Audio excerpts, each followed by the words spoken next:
Olimpíada de 1980, Moscou, com boicote. Vem comigo depois da vinheta.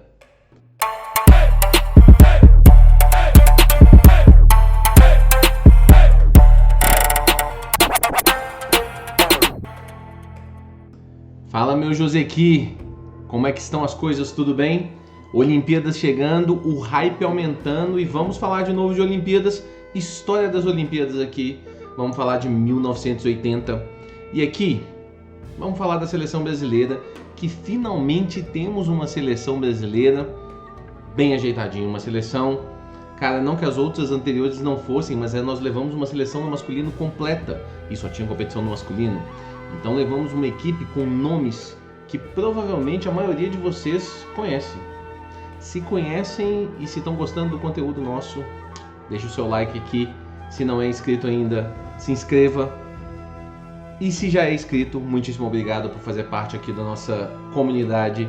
Vamos seguir em frente.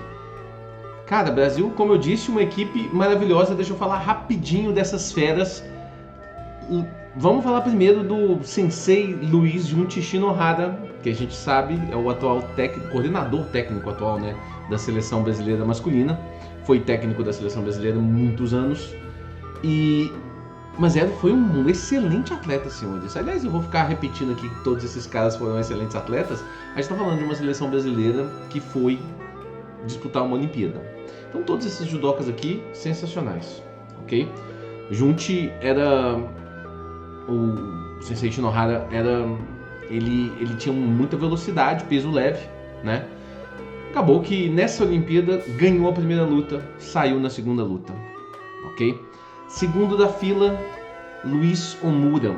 Luiz Omura que vai bater, que vai ser o primeiro judoca. Em 1984 vai ser o primeiro judoca nascido no Brasil, ganhador de uma medalha olímpica, visto que Sensei Shakishi é naturalizado, correto?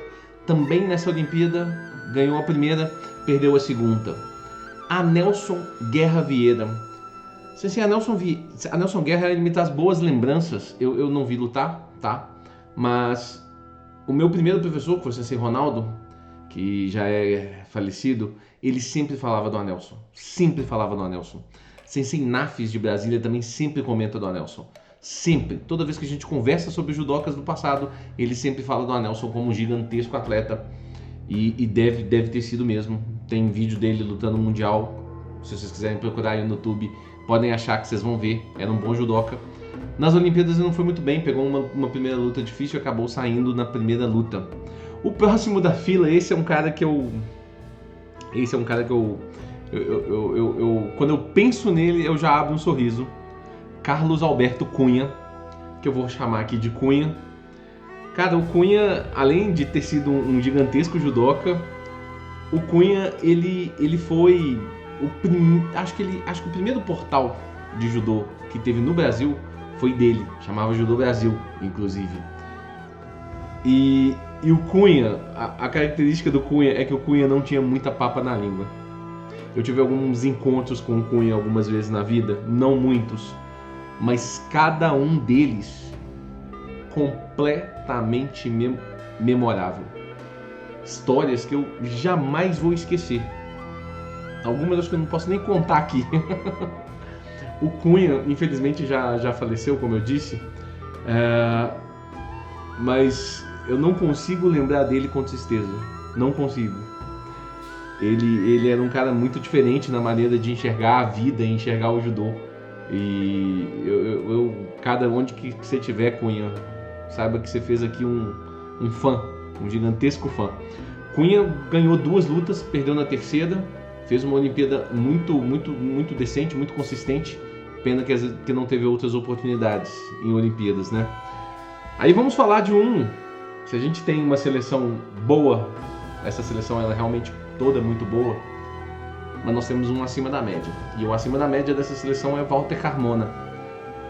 Para todas as pessoas dessa geração, Walter Carmona era o judoca mais técnico e mais inteligente que o Brasil tinha construído até aquele momento. Carmona era um judoca muito acima da média. Foi medalhista olímpico na próxima Olimpíada também. E nessa Olimpíada foi o que chegou mais longe, foi o que foi mais longe. Ele chegou a disputar a decisão de terceiro lugar, acabou perdendo, infelizmente, né? E além de tudo, disputou o aberto, o absoluto, como a gente gosta de chamar aqui no Brasil, né? Então você imagina, ele era médio, ele era classe médio, categoria média, desculpa, e mesmo assim disputou o absoluto e ainda ganhou a primeira luta, senhores. É importante a gente deixar isso frisado. Carmona era bom demais. Grande abraço, viu, Carmona? Se você estiver assistindo aí, mas ele era, nossa, ele era muito acima da média. No meio pesado, que eu já falei 1 milhão de vezes que é o peso mais tradicional do judô brasileiro, nós vamos ter aqui Luiz Moura, que, se eu não me engano, né, ele tinha um apelido que era Virgulino. É um judoca do Rio de Janeiro, um judoca muito eficiente, muito bom, que disse que tinha uma gama de técnicas diferentes, né? Eu acho até que, eu não sei se essa informação é correta, que eu vou deixar para vocês aqui, mas eu acho que ele é tio do Davi Moura. Eu não tenho essa certeza não, mas eu acho que é. Alguém vai confirmar aí nos comentários com toda certeza. Ele também ganhou a primeira luta e perdeu a segunda luta. E por fim, também um professor muito importante da história do judô brasileiro, que construiu a sua história em várias facetas do judô. Foi um atleta gigante, foi um dirigente muito importante, um árbitro absolutamente relevante. Estou falando do sensei Oswaldo Simões, que inclusive de vez em quando assiste o nosso canal aqui. Um grande abraço, sensei Simões. Você sabe que eu sou seu fã, né? E o sensei Oswaldo Simões também não teve muita sorte ali no sorteio de chave. Acabou perdendo, saiu de bye, mas acabou perdendo na primeira luta pro norte-coreano. Mas assim, vejam que é uma seleção bem montadinha, né? Com nomes, se vocês não conhecem todos, uma boa parte deles vocês já devem ter ouvido falar com toda certeza. Então você vê que a gente não pode nem dizer que essa geração não foi uma geração vencedora, porque muitos desses estavam em 84 e alguns deles ganharam a medalha. Então acho que ali é a hora que o Brasil começa a ganhar corpo dentro do judô, né? Vamos falar um pouquinho das histórias internacionais. E eu acho que uma das melhores histórias, eu vou contar umas 3 aqui, uma das melhores histórias dessa Olimpíada é uma luta que eu não vejo muitos relatos dela. Eu sei que foi uma luta que parece ter sido muito longa, parece que foi uma luta muito difícil, que foi entre Ezio Gamba e Neil Adams, que são dois, senhores, dois dos maiores nomes do judô dessa década. Eu estou me controlando aqui para não dizer que eles estão entre os 5 mais importantes nomes desse período do judô. Eu acho que eu não estou enganado. O Ezio Gamba ganha essa medalha de ouro. O Neil Adams, ele tentou ganhar essa medalha de ouro olímpica de todas as formas e não conseguiu. Foi 2 vezes medalha de prata. Foi um judoca. O Neil Adams foi um judoca sensacional como competidor, um grande competidor. E continua no meio do judô, né? A gente está vendo aí a construção de um 10º dan, um futuro 10º dan, com toda certeza. Não vai demorar muito, porque o Neil Adams tem todo o aspecto como atleta, ele tem como dirigente, ele tem como conhecedor do judô. É um dos grandes nomes do judô mundial de todos os tempos. E Ezio Gamba, que ganhou dele essa final, que os poucos relatos que a gente escuta é que foi uma luta, já tinha um pouco de rivalidade entre eles, tá? 2 grandes nomes do judô, né? Ezio Gamba, esses 2 nomes inclusive estão do Hall da Fama da FIGE, tá? Ezio Gamba, ele é um treinador, um professor um judoca tão importante e atualmente um professor e treinador tão importante que ele durante muitos anos foi treinador da equipe russa. A nova revolução do judô russo passa por Ezio Gamba. Então a maneira de enxergar judô, pra te falar a verdade, é um cara que eu estudo até os tipos de treinamento que ele dá. Durante uma fase da minha vida, eu basicamente dava o treino do Ezio Gamba, pra te falar a verdade. É um cara que eu admiro muito. Alguém já citou aí que eu tenho ascendência italiana, e é verdade, eu sou descendente de italianos. Então eu tenho um pezinho lá na bota, e as histórias italianas me compram às vezes. Eu nem sou um gigantesco fã do judô italiano, né? Mas alguns nomes me compram bem. Ezio Gamba é um deles. É um judoca que a gente fala menos do que deveria, tá? Vamos falar de uma outra história muito curiosa. Acho que esse vídeo vai ficar um pouco longo.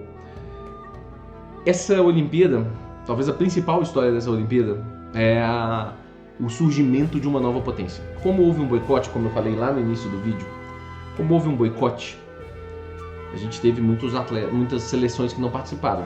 A principal seleção do mundo não participou, que é o Japão. Então a União Soviética dominou essas Olimpíadas, nos resultados, no quadro geral. Mais uma potência surgiu, a França. A França vem para essa Olimpíada para ganhar 4 medalhas. E 2 delas com um homem, Ângelo Parisi.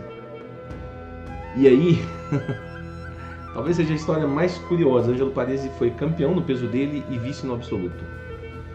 Mas aí a história mais curiosa de Ângelo Parisi talvez seja o judoca mais curioso da história das Olimpíadas. Porque Ângelo Parisi, ele ganhou a primeira medalha dele em 1972.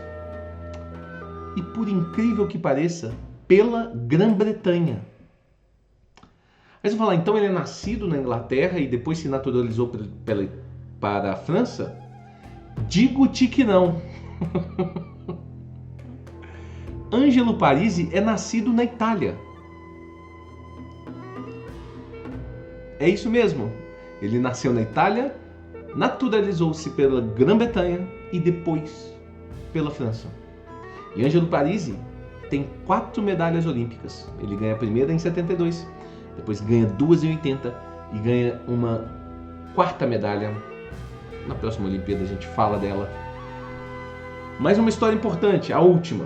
Eu nem poderia passar esse vídeo sem falar, porque senão alguns dos nossos companheiros de canal aqui, eles iam ficar chateados comigo, iam me cobrar falar deste homem, Robert van de Weyl, belga, o primeiro judoca a completar 5 Olimpíadas no currículo, o primeiro deles.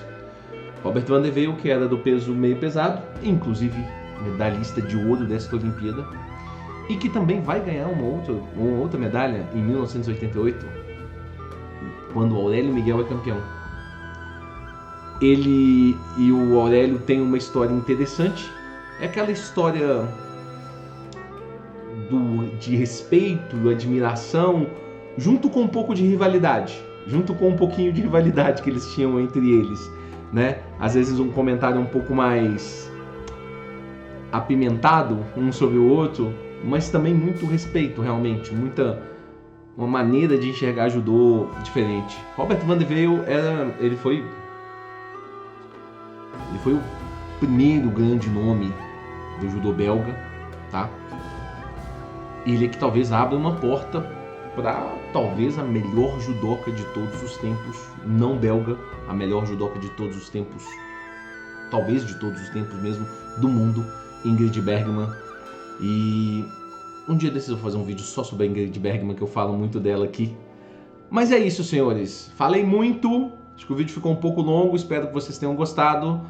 Olimpíada de 1980. A partir de agora eu vou acelerar esses vídeos, porque a gente tem que chegar, as Olimpíadas já estão chegando, 2 semanas, e a gente precisa contar todas essas histórias, e cada um desses vídeos agora vai chegando mais perto, a gente vai ter mais informação para poder passar para vocês, então fica ligado. Clica no sininho para poder receber as notificações dos nossos vídeos. E eu quero feedback de vocês, se vocês estão gostando, se vocês não estão gostando, se é disso que a gente tem que falar agora. Tá certo? Obrigado, tudo de bom, até a próxima.